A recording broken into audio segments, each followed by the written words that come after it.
Hi Pisces, this is Pisces Hub. Welcome to my channel.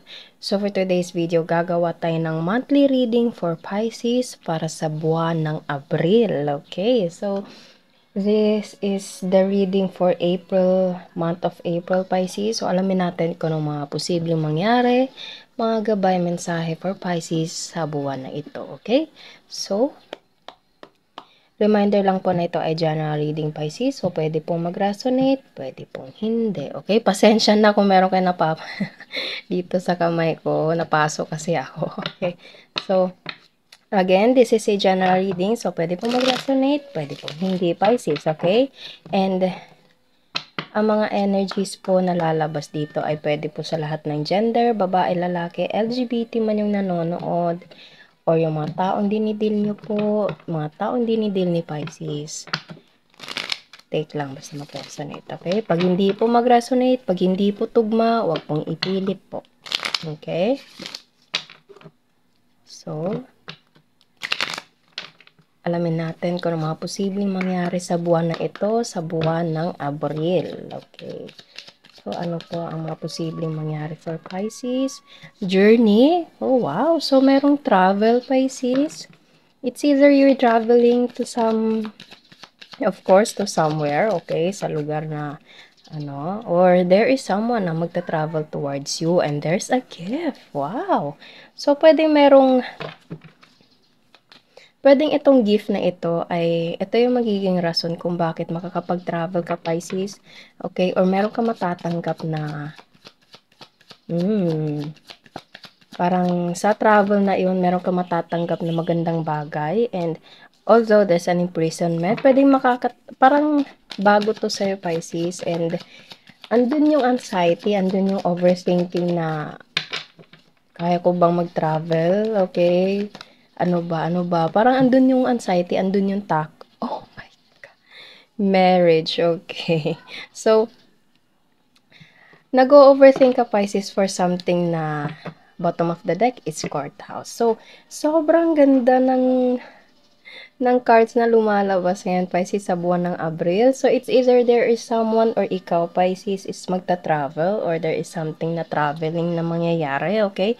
And there's something, a gift, okay? So, ito yung gusto mong, sa nararamdaman ko, parang surprise siya eh. Parang surprise travel siya. It's either you're traveling to somewhere, okay? Or pwede you're traveling with someone or this person will travel towards you, okay?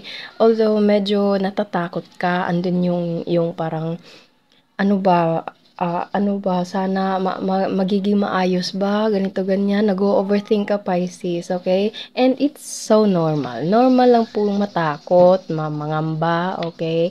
Parang mag-alala na alam mo yun, magiging okay ba? Pero pag ganun yung nararamdaman, pag ganun yung mindset mo, Pisces, always kong sinasabi, surrender everything to God, okay? Magiging maayos din lahat pag para sa'yo, para sa'yo. Okay, so wag matakot, okay? Okay lang yun kung matakot ka, it's okay, it's normal. Okay, and there's a marriage, so pwede meron itong connection sa love. Okay, so pwedeng ikakasal ka doon or pwede magta-travel ka towards someone na ikakasal. Okay, pwede pong ganon. Pero sa naramdaman ko, parang ikaw yung magta-travel and there's something na marriage or there's something na love, commitment, longer commitment sa kung ano man tong sitwasyon or relationship na ito, okay? And there's a courthouse. Pwede meron kang pinaprocess na documents or this person will process sa documents. Wala tayong gender specific dito, Pisces. Walang feminine or masculine. So, pwede po siya sa lahat po, okay? So, there's someone na nagpa-process ng documents, okay? Or pwede ikaw po. Okay? So, ano pa? Ano pa ang message po for Pisces sa buwan na ito, sa buwan ng Abril, lalo na't merong traveling, there's a marriage, and there's a gift. Okay, so, so, nakikita nyo, Pisces, meron tayo ditong, wow, so, three of wands, Nine of Wands, Page of Pentacles, and the Star. Okay, so merong magta-travel and itong traveling na ito, Pisces, is someone na, alam mo yun, someone na parang Puwedeng long distance ito lalo na't dadaan sa dagat, okay? Kasi meron tayo dito okay, pasensya.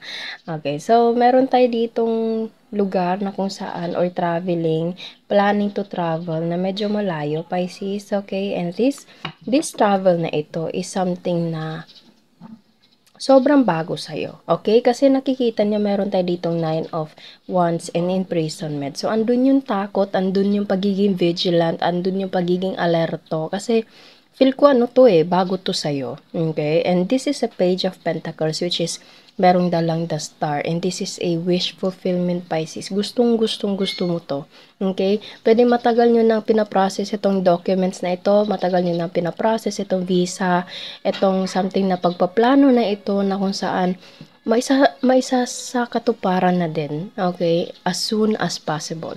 Sa araw na hindi mo inaasahan, darating ito or ibabalita sa'yo itong news na ito na sobra mong ikakasaya. At saya, sobra mo itong inaasam-asam, Pisces, to the point na, alam mo yun, parang sa sobrang mong gusto to, hindi mo maiiwasang mag-overthink na magiging maayos ba, magiging maganda yung kalalabasan. And pag ganun, Pisces, always ko pong sinasabi na surrender everything to God, okay? Trust, magiging okay din. Wag hayaang lamunin ng pag-overthink, okay? Surrender everything to God. Magiging maayos. Okay? Everything will work out for you, Pisces. Okay? So, meron itong connection sa love. Pwede din meron itong connection somewhere na merong pera, merong trabaho, okay? Kahit ano man to. Okay? Kasi meron tayo ditong money. Pero, ang reading na ito is more on traveling because of this journey and this 3 of Wands. Okay? So, it's either you're traveling to somewhere, Pisces, or there is someone na magta-travel sa iyo, okay? And there's the strength. Again, surrender everything to God. Trust everything to God in God's perfect time, Pisces. Okay? Kasi this the strength right here. Parang ano to control your emotions, control yourself, okay? Kasi etong layo na nandito, ito yung emotion mo ito yung sarili mo, Pisces, okay? And you have to control it. You have to, to overcome your anxiety, your overthinking. Kumbaga, pakalmahin mo yung sarili mo. Magiging okay din lahat. Tiwala lang, okay? So, ano pa? Sobrang ganda naman ng daloy ng, yun. So, 9 of Wands, Pisces. This is you, okay? Or there is someone na pwedeng you're dealing na namimiss ka, lalo na sa, kumbaga, before matulog, okay, or hindi siya makatulog, andun yung pagkakamiss niya sa'yo. Pero sa nararamdaman ko, ito yung ano mo nag-overthink ka talaga okay?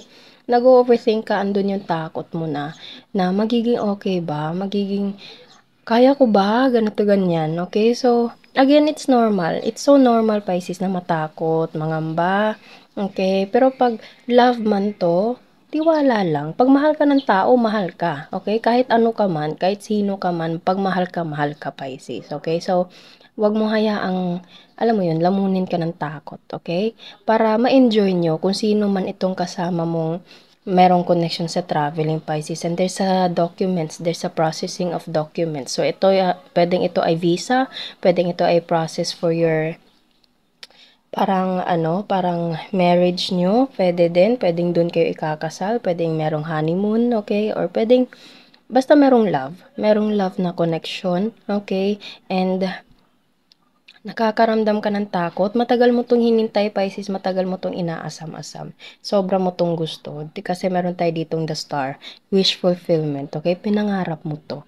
Okay, so wag mo hayaan na lamunin ka ng takot. Enjoy the journey, okay? Enjoy the journey, Pisces, together with this person. It will be may become a surprise. Okay? Pwedeng surprise ito or pwedeng kumbaga expected mo na. Okay? It's either you're expecting this kind of journey pero hindi mo alam kung kailan darating kaya meron pa surprise. Okay? So, enjoy lang, Pisces. Enjoy lang. And Page of Wands, bottom of the deck is Page of Wands. Enjoy the journey, Pisces. Focus on kung ano man yung mga bagay na alam mo yun, nakaplano na. Okay? Focus lang sa mga magagandang bagay and again, huwag ka matakot yung first time niyong magkasama ng taong 'to, okay? Kung matagal kayo hindi nagkasama and magsasama kayo sa journey na ito, huwag matakot. 'Pag mahal ka ng tao, mahal ka, okay? Tanggap ka whatever you are, whoever you are, Pisces, okay? And again, surrender everything to God. Naway gabayan ang pagta-travel mo together with this person, okay? So, wow, sobrang ganda naman ng reading for Pisces ang buwan ng Abril, okay? So, it's either there is someone na magta-travel towards you or you're traveling together with this person, Pisces. And, again, enjoy the journey, okay? So, yun po ang ating reading, Pisces, sa buwan na ito, sa buwan ng Abril. Naway nagustuhan niyo po.